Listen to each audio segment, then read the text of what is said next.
पे प्रभाव पड़ता है सरकार के काम में। मुख्य रूप से जो इस बार फोकस का विषय रहा था वो कृषि क्षेत्र था। लेबर क्षेत्र के लिए क्या किया जाता है, श्रमिकों के लिए क्या करना है, medium and small and medium industries के लिए जो micro small and medium industries के लिए जो प्रावधान किए गए थे उस पर विशेष ध्यान दिया गया था। इसमें सर एक प्रावधान आपने बड़ा ऐलान किया, वो था किसानों के लिए। किसानों के लिए जो हम लोग इस कारोबारी साल में, अगले कारोबारी साल में खर्च का जो अनुमान रखा है, इसके लिए पैसा जुटाना कितना आसान होगा?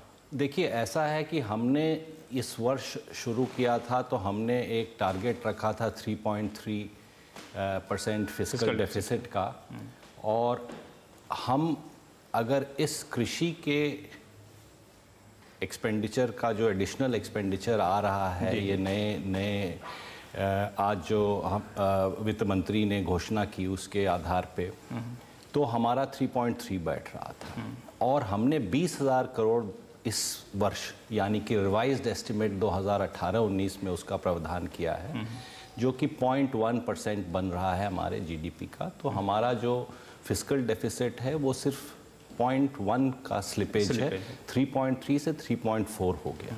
इसी तरह अगले वर्ष हमारा लक्ष्य 3.1% का था, किंतु 75,000 करोड़ इसके लिए दिया गया है, जिसके कारण ये हमारा फिस्कल डेफिसिट अगले वर्ष भी 3.4% होगा। ये भी इस 5 साल में न्यूनतम फिस्कल डेफिसिट, आप पिछले 8-10 साल के टारगेट्स को और अचीवमेंट्स को देखेंगे तो ये न्यूनतम फिस्कल स्लिपेज आप एक तरह से इसको कह सकते हैं। एक बड़ी राहत सर दी गई इनकम टैक्स पेयर्स को कि 5 लाख तक के आमदनी पर आपको कोई टैक्स नहीं लगेगा।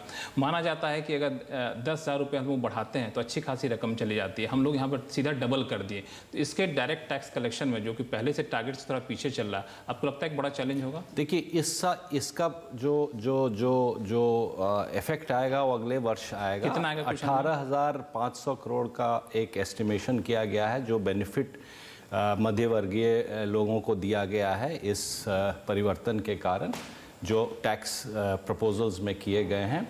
और 18,500 करोड़ एक तरह से बॉयंसी के कारण भी ये पिकअप कर सकता है।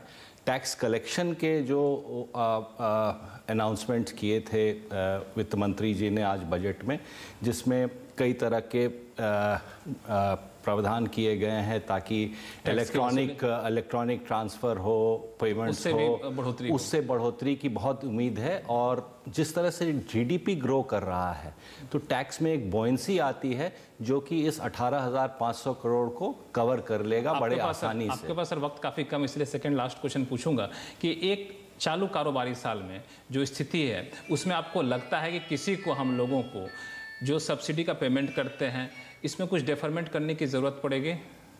जी नहीं, इसमें कोई डेफरमेंट की ज़रूरत नहीं पड़ेगी। हम लोगों का जो सब्सिडी का बजट है, चाहे वो खाद्य पे हो या एलपीजी पे हो, उसका हम पूरा प्रावधान कर चुके हैं। तो ये वित्त सचिव अशोक नारायण झा से लक्ष्मण रॉय की बातचीत। बजट के बाद पहला सरकारी रिएक्शन था ये, और उन्होंने काफ़ी अच्छी सफाई दी है। अब हम